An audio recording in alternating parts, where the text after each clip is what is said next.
Welcome back to Cascading Leadership.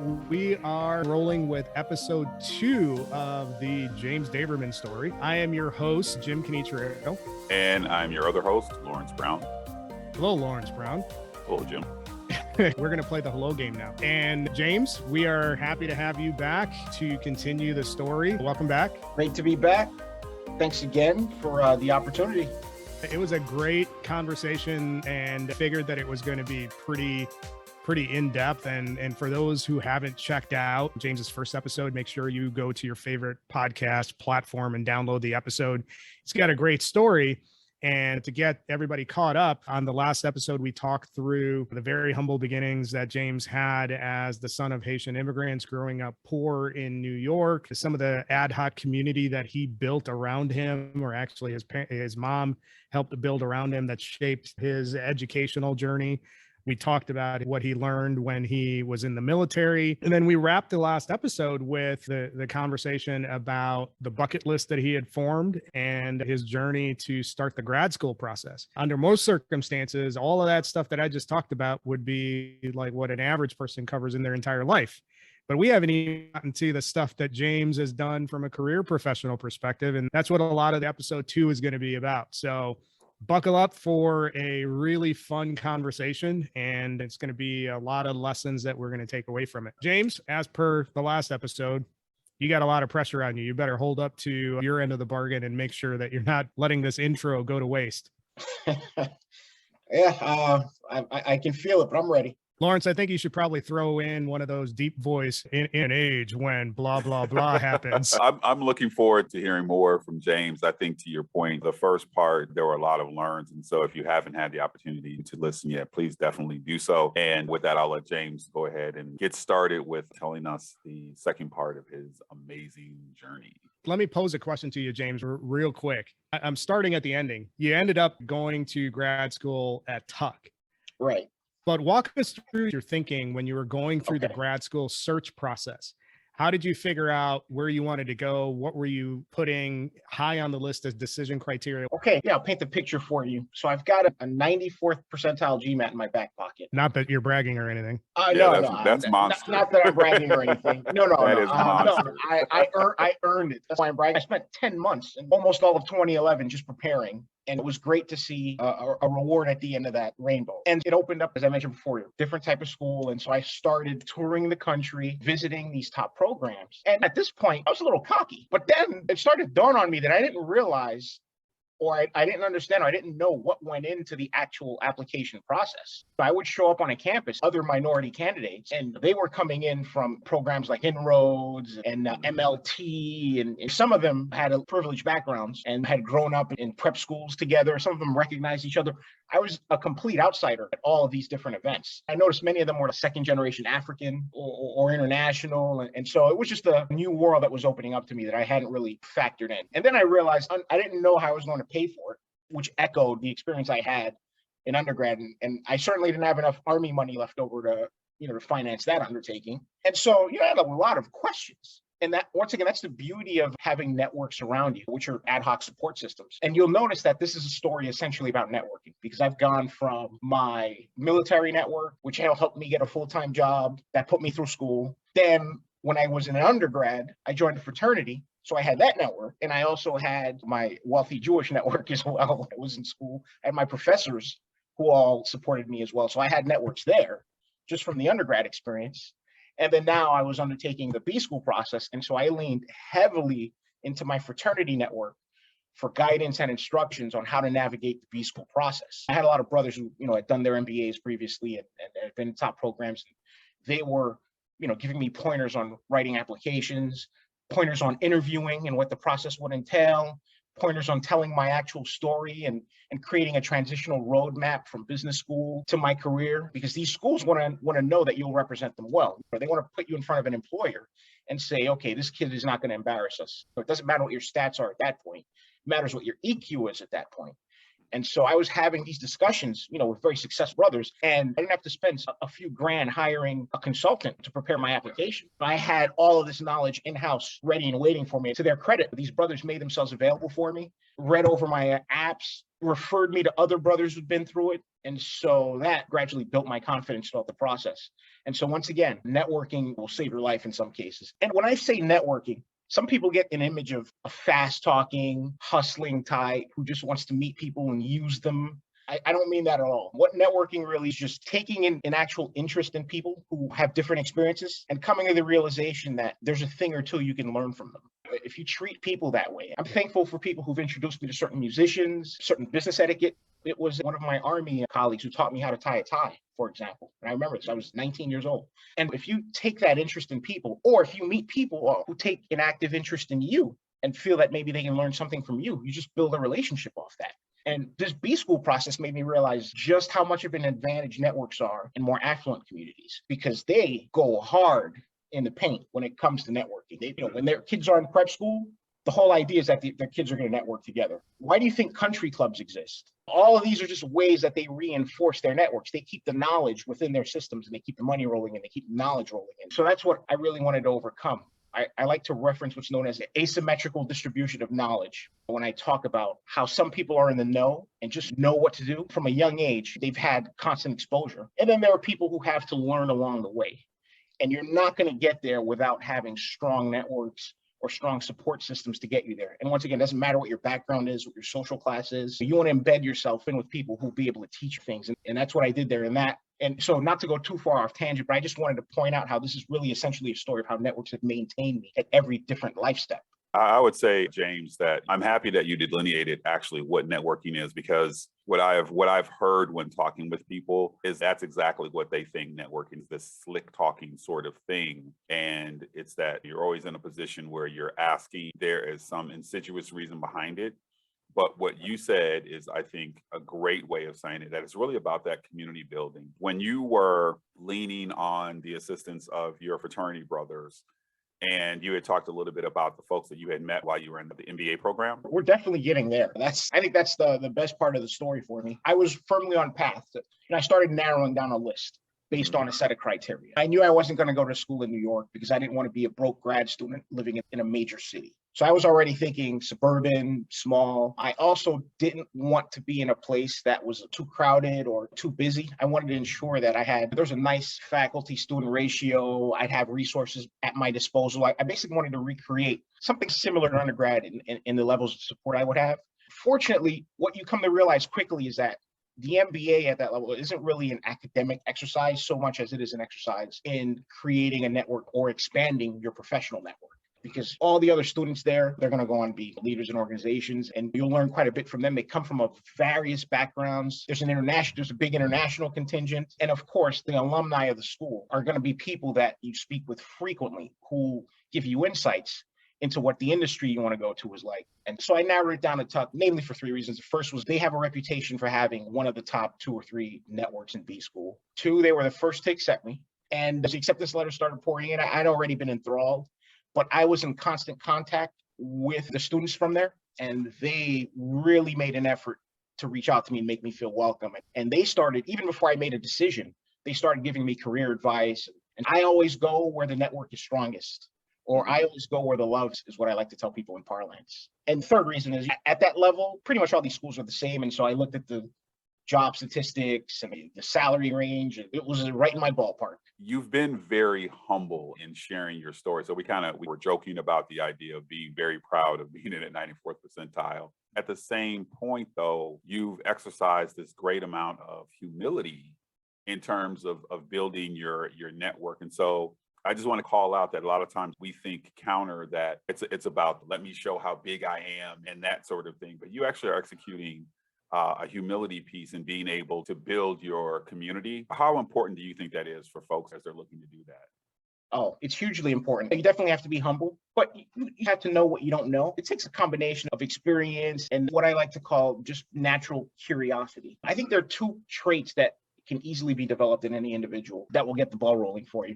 The first is you have to enjoy learning just for the sake of it. And so that's when you find people who may have an interesting or appealing background, and then you just soak up the knowledge right then and there. You can't be afraid to ask for help if you're intellectually curious. And I always tell people, in some people, it's very innate, but in others, I like to say, if you're ever reading an article and you say to yourself, this is interesting, don't stop there. Do a deeper dive. Spend a weekend on Wikipedia, just clicking additional links on a topic you're interested in. And the next thing you know, you'll be immersed in it. Just having that curiosity is what opens you up to connecting with people. And in my case, having also worked in sales, I knew what the steps were in terms of building rapport and opening people. I see a potential community whenever I make a connection with someone. I see a potential means of support and vice versa. And of course, I'll do what I can for them. I always, pay it forward. The second thing that I think you need to have is you have to be willing to embrace the unfamiliar. We get settled into our routines fairly quickly. The human brain is adaptable. And so there's resistance there when the possibility of blowing up your whole life and starting over or making a major move, there's always an apprehensiveness and an anxiety there. But as you do it more and more often, you embrace the unfamiliar, that opens you up to learning on a scale that's unprecedented. Because as I said before, you can learn from anyone. You're willing to be in environments that you're not accustomed to. You're willing to stretch yourself. You're willing to engage with folks. And once you have that comfort with the unfamiliar, and then you take those two things and you add a dose of humility on top of it, people are generally warm if they see that you're interested in their lives. That's just common sense, normal part of human dynamics.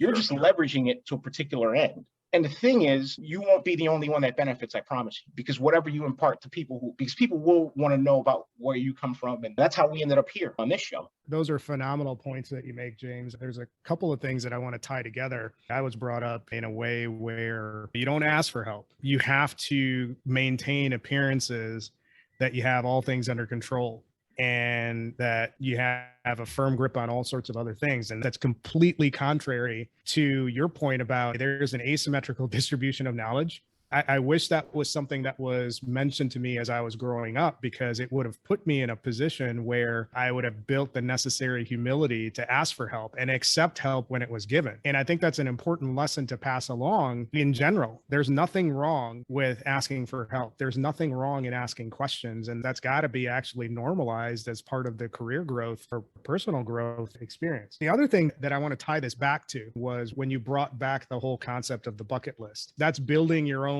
vision for what the next X amount of years looks like and what you needed to accomplish. Tell us a little bit more about how that bucket list shaped how you move forward and the purpose that it served in terms of experientially exposing you to things that you weren't familiar with, and also things that you just wanted to do. How did that stretch yourself? How important is it to build your own version of a bucket list so you have some goals and objectives that you want to cross off as you go through this journey?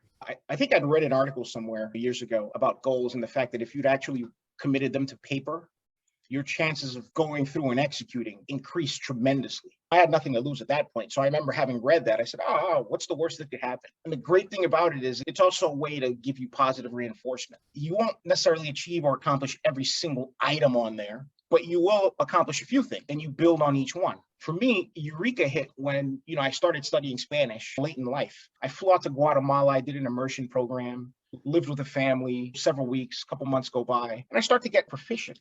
And I remember being in a cafe and translating for this family of American tourists. And I said, oh, wow, I should really run with this. And then eventually I was able to master it. And then I said, you know what, let's do Portuguese next, since the two languages are pretty similar. So the thing is, you're able to build on each new skill that you acquire.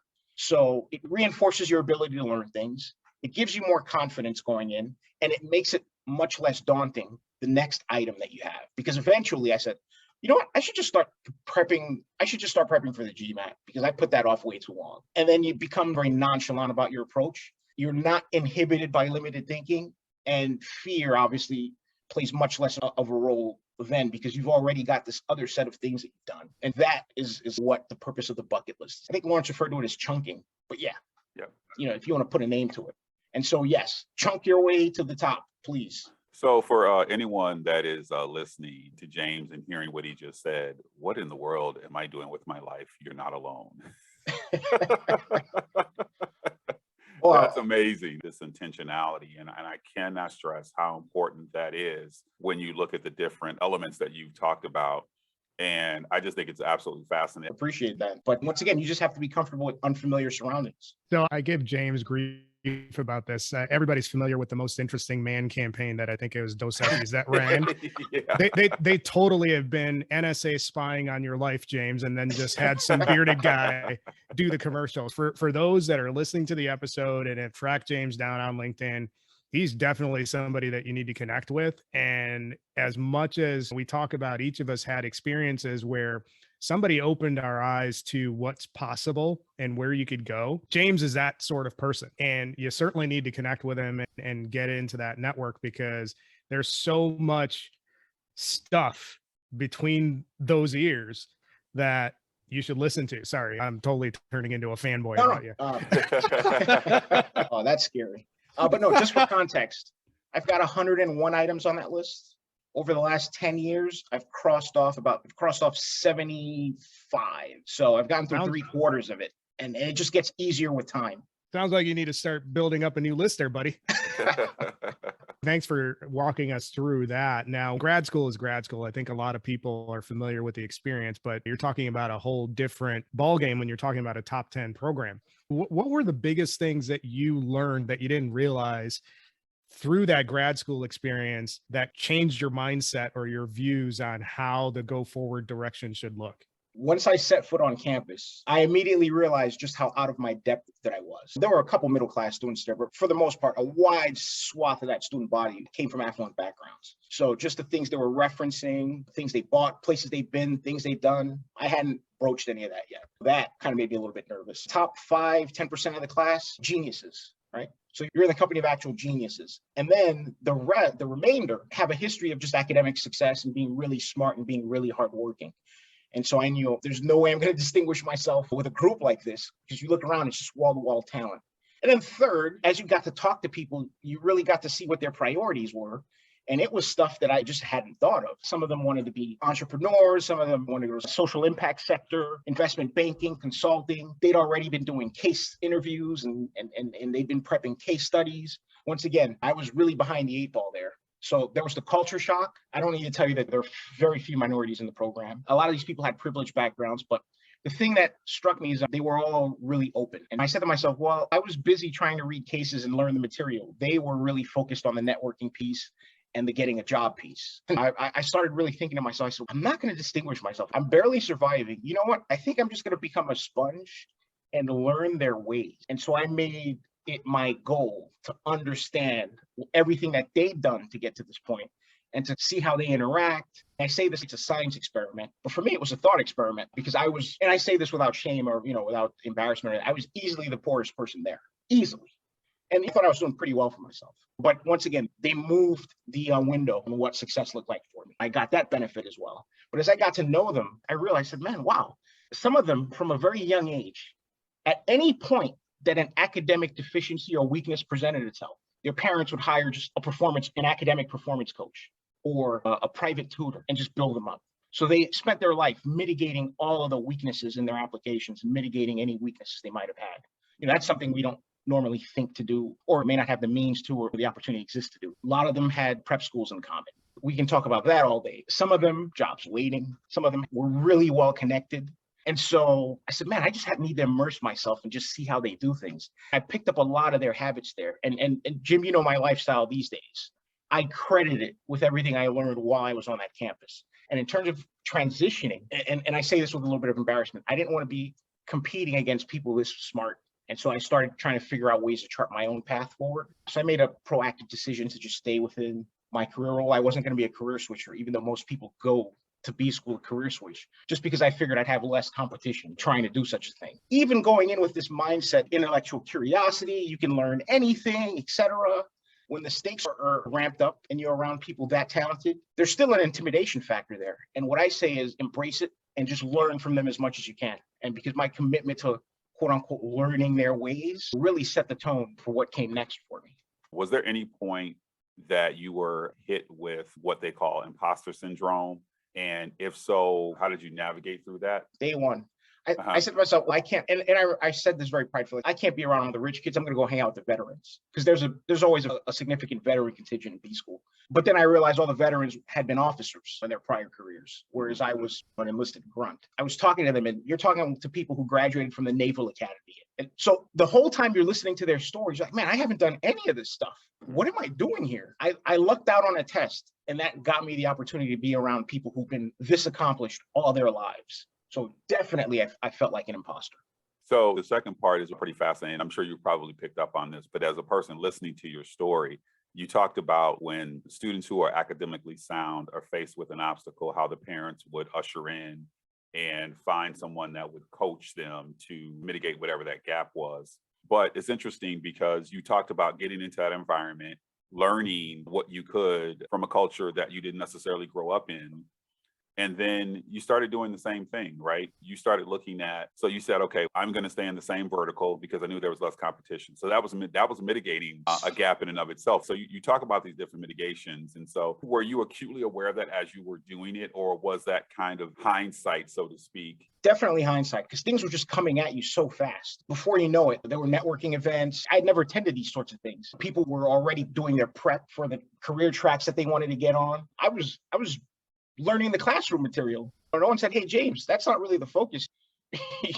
your focus is to make sure you learn and know your classmates. I eventually turned the tide there because once again, I was curious about all these people. I had no problems asking for help. And another shortcut I discovered is that at some of these elite schools, there are students who have trouble with some of the material. They spend an inordinate amount of time interacting with their professors, going to professor hours or going to after hours. I had never done that in undergrad. And so that was mind blowing to me. And I had no problem reaching out to professors and have them hold my hand through the process to, get me up to speed. Yeah. And so those are certain tricks that get applied, or certain hacks that get applied that you may not have known, because who would have told you? One of the things that's worth mentioning, and it's striking to me that it keeps coming up in various conversations that we have, is that we often frame our journey and our path and our trajectory and all these sort of things in large or small degrees to external expectations. And that creates an unnecessary level of pressure. Simon Sinek has a point that he makes about the infinite game, where it's not us versus somebody else. It's us versus ourselves. And how can we iteratively improve on what's important to us?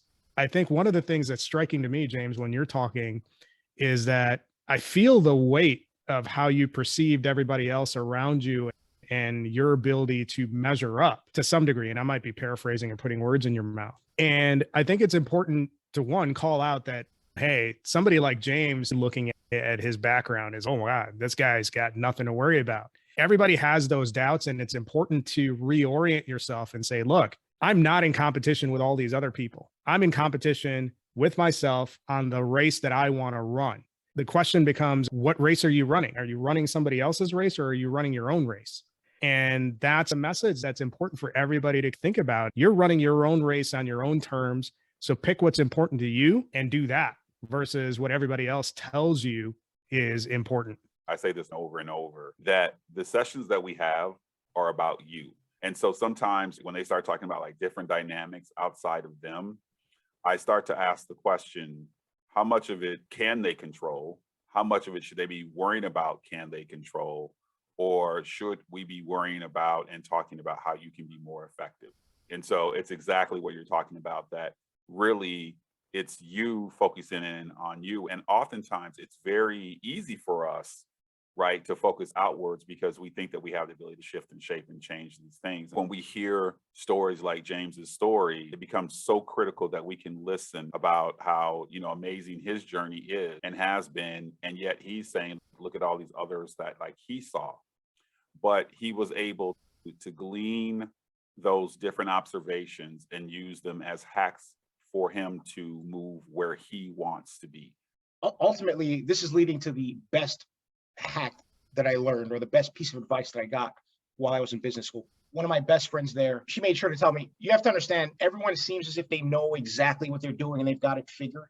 Many of them have a predefined map and they're just sticking to that. So a lot of them are just going to be very rigid in their thinking. You have the opportunity to be a little more flexible and take what comes at you.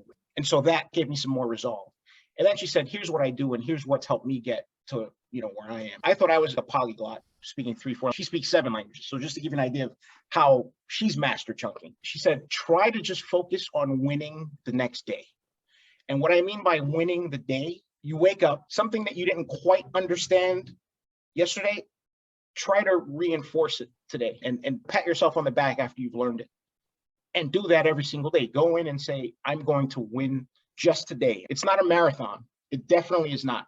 You're going to end up switching careers multiple times over the course of your life. Offers will materialize out of nowhere. There's a lot more of your story to tell. So just try to focus on winning the day. And that's what I try to apply when I'm learning a new role or when I'm learning a new process.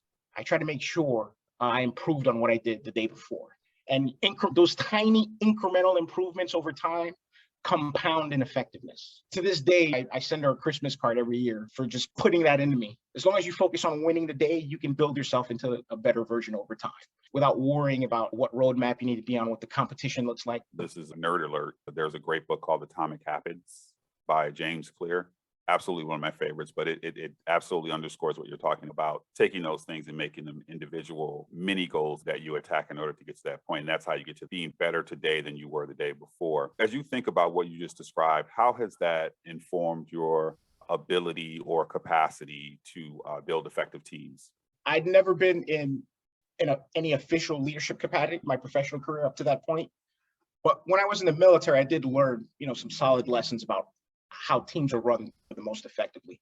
And in previous episode, I walked through the different types of leaders that I saw, but what I saw being the most effective were the leaders who convinced you to work for the team rather than just towards the mission. Obviously, everyone in the military is mission oriented going in. But if your goal is ensuring everyone else on your team is well supported, you will hit your goals at rates unseen. And that is my primary leadership principle, making people work for the person next to them, making people want to sacrifice for the person next to them. Now, it's easy to say that, but we all know that in corporate environments, they'll tell you, yeah, you're family, you're this, you're that.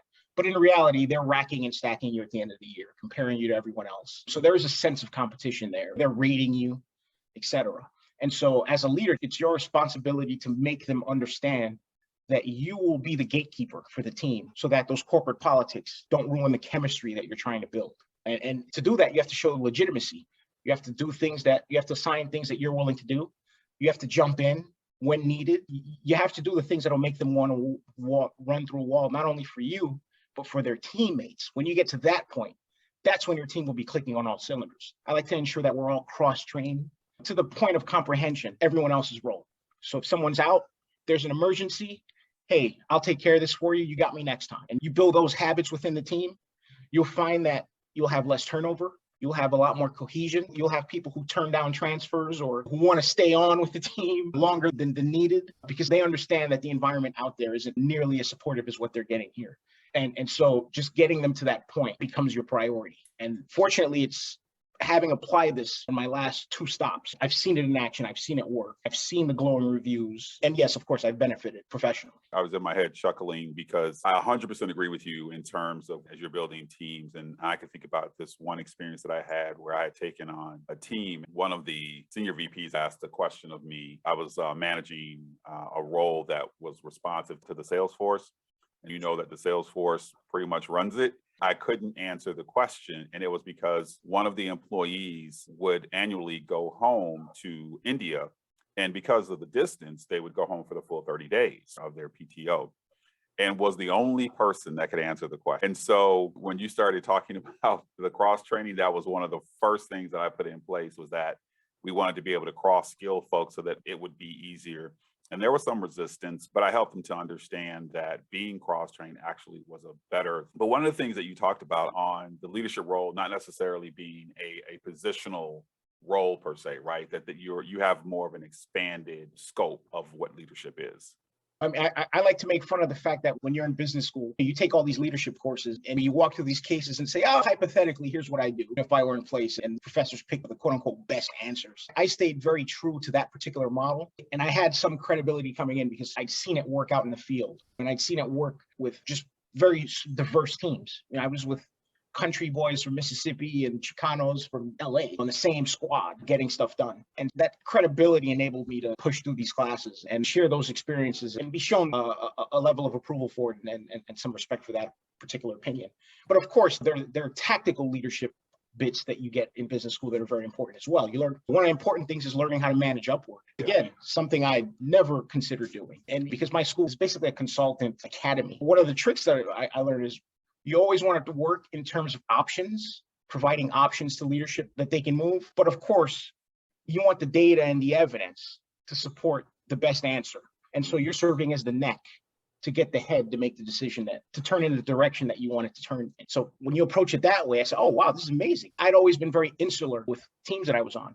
And I didn't realize the impact of managing upward, sorts of resources so it opens up to you and the sorts of additional opportunities it opens up. The person who climbs the ladder the fastest isn't the smartest, not by any means.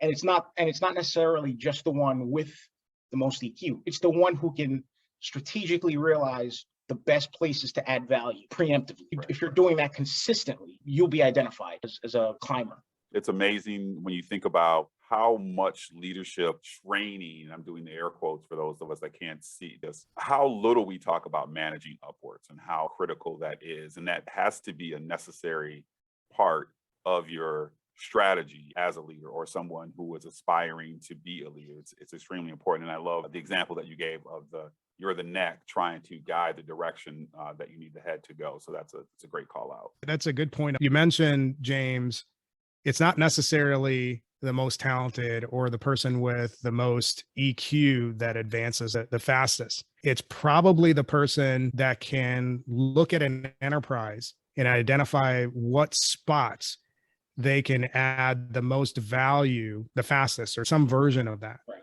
So my question to that is, how do you build that ability to see the field? It all comes with winning the day. First, you learn the role, master the role to the extent that you can. And you have to understand the organizational interactions that come with the role.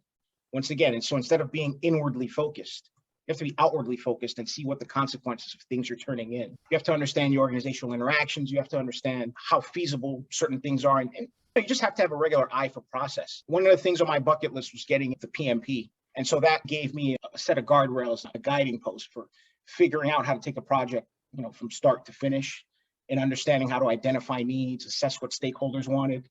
And that's another place where you'll find that networking helps, because your constant interactions with stakeholders, they will reveal their problems to you in no time, and they will welcome any help that you can offer, or they'll welcome any improvements that you can introduce to a process that's frustrating them. And so once again, that intellectual curiosity, the tendency to network, those things are what's going to help you look outwardly and see what problems you can identify and work on ways to fixing them. And of course, it's one thing to have a positive attitude and be willing to do something, but you actually have to go out and build certain skill sets that'll help you along. And so for me, that PMP has probably been as valuable as the MBA, not to short sell the MBA, but it's helped establish that guiding vision that enables me to identify negative trends, spot problems, and then go work with people to fix them. As good as all of that is, and it's legit great stuff, if you keep going down this track, James, you're going to have LB and my nerd cards revoked. Because I'm going to say this right now. Oh, I'm James Davermann. I got a Tuck MBA, but wait, there's more. I don't feel that's enough. So I'm going to go get a project management certification. Man, get off my show. No, that's awesome, dude. That's fantastic. That's something I didn't even know until you just mentioned it. So it speaks directly to one of the things that LB and I talk about all the time, which is the value of continuous improvement. So the things that you've mentioned so far, winning the day, leadership isn't defined by positional authority, it's continuous improvement. These are all great individual career hacks, but you're not just an individual contributor. You've built this career trajectory that's got you on the CFO track.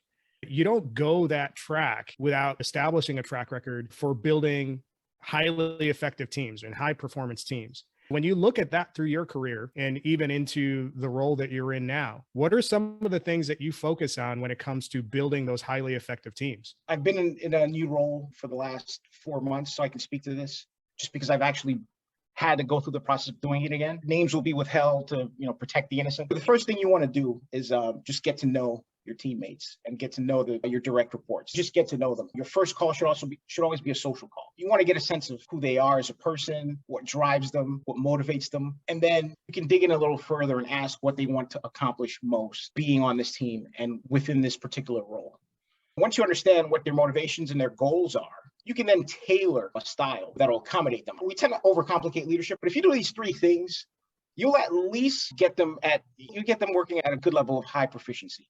And so the first thing is you want to make sure that they're properly resourced. You want to make sure that they have what they need to be successful. And so how would you know? You ask, hey, is there any kind of software that would make this a little bit easier for you? Or is there a wish list that you have? What would you need to make this job the most fun experience that you had? Or what would you need to accomplish things even faster than you do now? Or what would you need to improve your productivity? People will tell you, they're very open about that. So you make sure they're properly resourced. Second, once they've demonstrated a particular level of proficiency, it's your duty to stretch them. You want to give them stretch projects. And I know you have leaders who like to basically frame extra work as a wonderful learning opportunity in a stretch project. No, you have to be genuine, right? That's the third point. You have to be genuine with them at all times. I don't have to use any psychological trick. I don't have to play games with people I work with. We're all adults. If you're extremely genuine with them, you'll gain their trust. And once that happens, you have these three things. They understand, hey, if I need something, I'll get it. Once that's in motion, you've got a strong foundation. That's good stuff. I was literally just writing down that stuff as you were talking, because it gives a great framework for something that I'll probably write about in the upcoming days. So that's great. You said that there's 2 or 3 things that you just listed off. I wrote down 6. So here's what I wrote down. Get to know the team. What's the vision that each person at the desk has for themselves? Tailor the plan to fit the individual vision. Make sure that they're properly resourced. Establish trust across all levels of the team. And then define stretch projects. That's my list of 6. What do you feel is the most important thing out of that list that you have to do first for all other things to flow smoothly? I'm torn between establishing trust, obviously, but that's more of a gradual process. But that should always be the end game. They should always know that you're approaching them from in as genuine a way as possible. But defining their vision, I think, because you're working together with them and you're giving them buy-in, not only into what the team's trying to accomplish, but you're also letting them know that they'll be able to hit their own personal goals as we hit these team milestones. And that's a tactic generals use. Giving them that buy-in, that emotional investment will make sure that you get the best out of them. When someone knows that they're going to be held accountable to something and they own something and that they're doing it with a specific goal in mind, and that's better than just spinning your wheel. You'll get the best performance when they understand what the stakes are and they understand that they're not just going to be sacrificed for the sake of the team, that they're going to benefit as well from the development that comes through the project that you give them. That will also end up helping the team. You're chaining it together in as positive a way as possible. That's a great point, James. The trust part is critical, but I think you build that over time. And one of the biggest catalysts to help you accelerate that trust building process is to meet people where they are and understand their vision, and then build a roadmap that ties their personal professional vision to the organizational mission. Again, I couldn't have said that any better, Jim. That'll be $595 for that piece of wisdom. I would say that one of the things that you also talked about is that what you're saying builds that authenticity right out of the gate. Right. And that authenticity is what cultivates that trust. And research shows that's the number one element that people, whether in any organization, it is trust is one of the first, if not the first in most research that says that's what people care about the most. And so that whole idea and notion of authenticity becomes a critical element. You're saying key in on what's important to them and what is the mutual outcome. And then I think they get a sense of, folks will get us. We know this, right? As human beings, we know when someone is authentic and when someone wants something, air quotes again. That's really a critical element, the whole idea and notion of trust. Yeah, they actually don't need to like you. They need to like you to a certain extent, but you don't have to be best friends. Right. Actually, some of the feedback that I've always gotten consistently in my reviews is that I tend to be a little bit aloof at times. Part of it is because I just trust the team, because what I do is I ensure that they see that I'm holding myself accountable. Our first official meeting, there's a set of 10 rules that I run through, and I let them know to challenge me if at any point any of these rules get broken. And trust me, they're happy to do it. You might have an off day, but James, rule number 8, and you're like, oh, okay, yes, you're right. And so that's my shortcut for coming in and being authentic. The fact that they're seeing that I'm holding my own self accountable, and they will be happy to challenge you when needed as well. All right, so you piqued my interest. If you don't mind sharing, what are those 10 rules? All right, I'll run through them very quickly. Rule number 10, fewer meetings, shorter meeting. I don't want to use meetings as a method of oversight. I immediately want to know, I just want to show, we'll have one meeting at the beginning of the week, one meeting at the end of the week, 30 minutes, talk about our agenda for the week, do a review at the end of the week or a preview of the following week, and that's it. Now, I do like to schedule one-on-ones just to see how their development is tracking, and that is your opportunity for a gripe session or anything else on your mind. But yeah, I'm not going to use meetings as a method of oversight. I don't believe in that at all, and I think it actually erodes trust if you're doing it too often and they start to feel micromanaged. Number 9, instructions will always be clear and detailed. I'll never give them anything that sounds so vague that we have to do 100 turns on the deliverable before we finally get it right and I finally realize what I was looking for. They will always know specifically what success looks like for any assignment that we have. Number 8, let's keep spreadsheets simple when possible. I'm an Excel geek as much as the next person. That's actually something else I learned in B school, a lot of Excel tricks, because I was working alongside investment bankers and et cetera. It's just funny that I'm pushing keeping them simple here for the sake of keeping them simple. I like to aggregate the work that the team does as a group, and sometimes I'll have to explain things to executives. If I'm wasting time auditing a template, it's going to kill some of the value that I can add, and this makes it easier for us to cross-train. And so that is why I say, when possible, the spreadsheet will be simple. Sometimes I know we'll have some complex ones, but this is more for the purpose of standardizing and putting some uniformity behind what we do. We can pick things up quickly whenever there's a little bit of adversity. Number 7, please take all of your vacations. I've worked in environments where I was pressured either not to take vacations or to take them only at specific times or to only use a specific portion. No, you deserve your full rewards for a job well done. And so I will approve. Obviously, I'll make a caveat that, yeah, if it's budget time, we'll need all hands on deck. Of course, if there are emergencies or anything, completely understand. And that also is the reason why I want us to cross-train so much in case this comes up. And so this all connects as well in their minds. Take all of your vacations. Number 6, you'll get guaranteed feedback on demand. One of the things that drove me nuts in my earlier career was when a supervisor or boss would bring up a mistake that I made 4 or 5 months ago in my review and say, oh yeah, there was this whole thing from several months back. Yeah. And I said, you waited 6 months to tell me about this? How's that helping me develop? You're punishing me for it on the back end. And so anytime you want to know how you're doing, or if you need feedback on something, send me a ping, come into the open door office, pull me aside, however you want to handle it. But I'll always make sure I have feedback for you when you need it. Number 5, we have no FaceTime requirements. Once again, we're adults. I trust you all to do your job. I trust you all to do your jobs. If there's anything that I need to review, send it to me. But if you've got to run an errand, or if there are childcare issues, people have families, if there are things you need to do, completely understand, but you're not going to have to wait me out of the office. Number 4, mistakes that you fix in time won't be held against you during reviews. We all make mistakes. As long as you're focusing on winning the day, which is something that I stress ad infinitum. As long as you're following that model, you won't be repeating the same mistakes. So as long as you can identify it, fix it, and take care of it, as far as I'm concerned, it never happened. And I won't wait 6 months to tell you about that mistake in your review and ding you over it. Number 3, you will remain autonomous. You are in charge of whatever I hand you. When people feel empowered to complete a task, they put everything into it. If it's just something that they receive and have to rubber stamp, it won't get nearly the same amount of care and attention than if it were their own baby. So your project is your own baby. You're autonomous. Give me the best version. We'll get together and iterate, obviously, at certain points, but for the most part, you're your own project manager.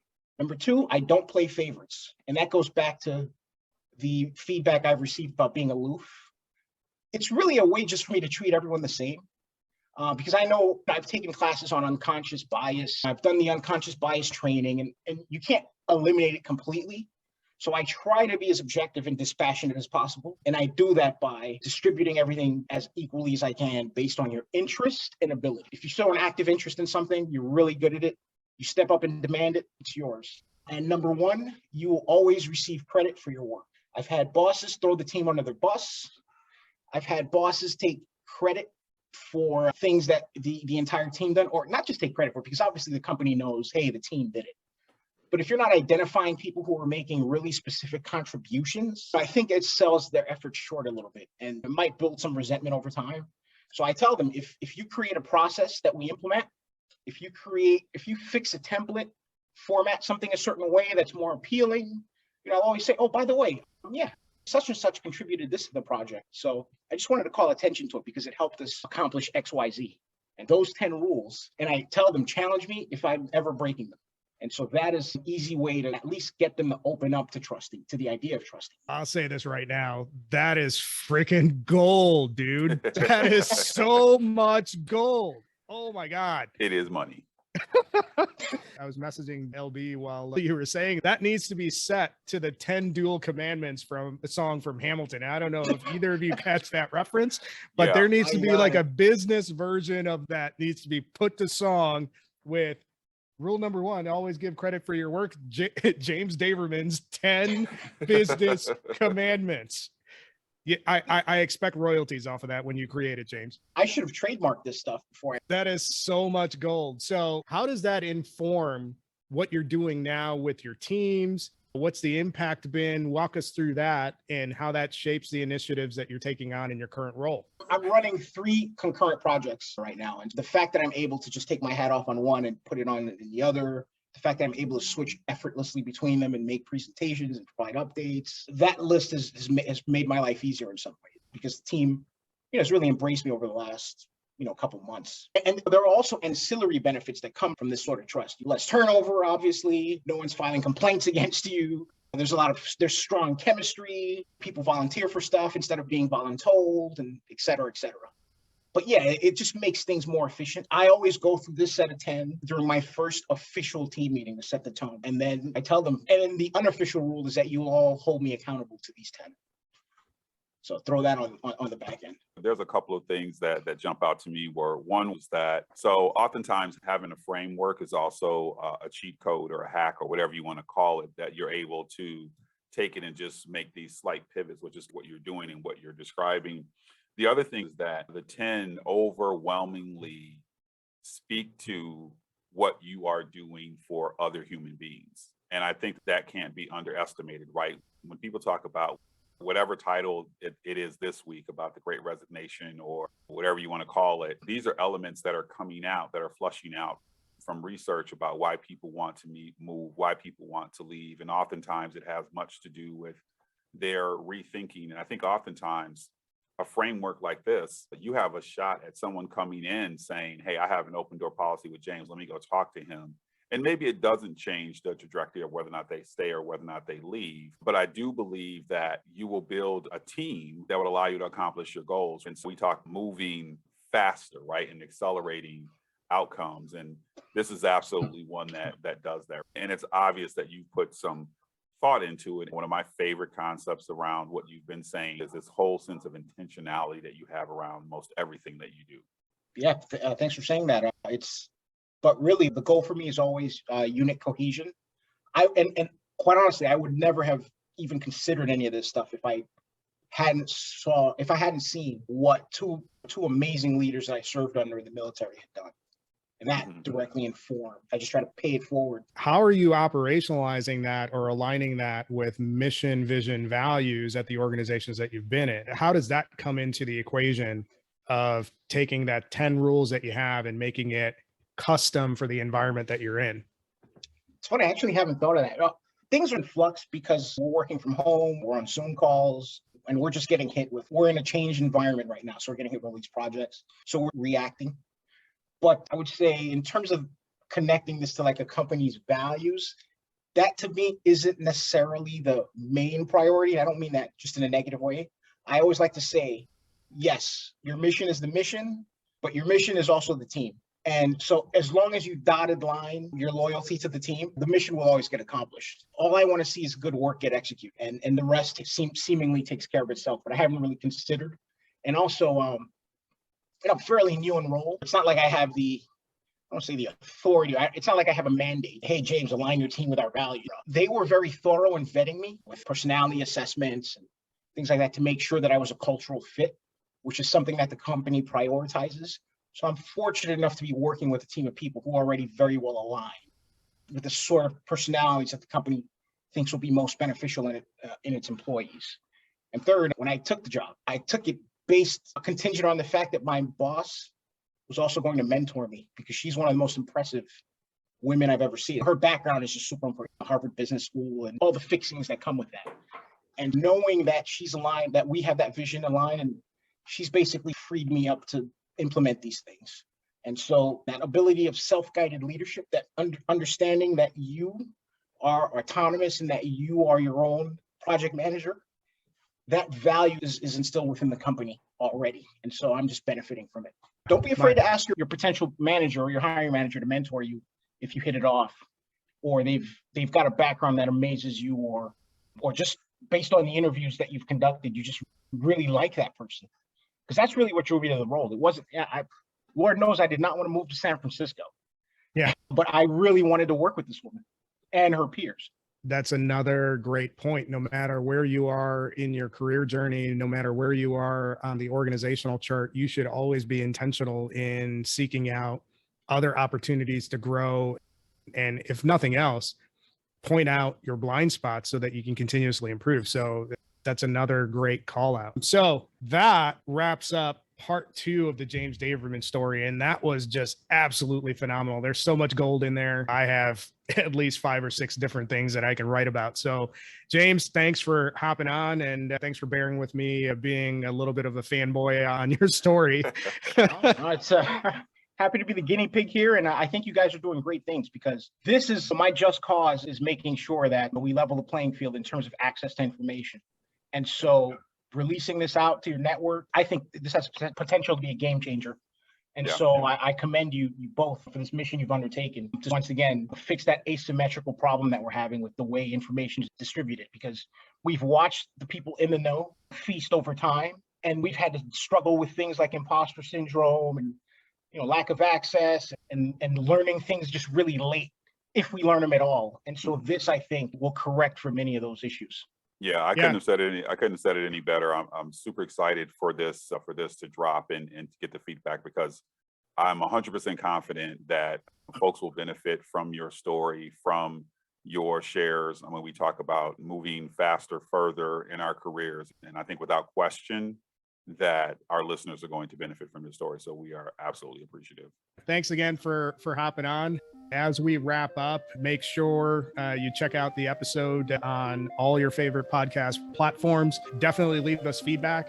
One of the things that we are going to be doing with all of our featured guests, if there are additional questions or additional insights that you'd like to dive deeper in, definitely let us know in the feedback. You can find us on all the appropriate social channels, but especially LinkedIn. Definitely one of the things that we're trying to do is build a community of leaders. So you certainly want to reach out to James, connect with him on LinkedIn. You can reach out to us on LinkedIn, and let's be intentional about how we can move everybody's career further, faster, because that's why we're doing it. So thanks again for joining us. Thanks for listening. Like, subscribe, download, share. There's going to be a lot of gold that comes out of these episodes, especially from all of these accomplished featured guests that we have. Thanks again, James, for coming on the show. And with that, we are out.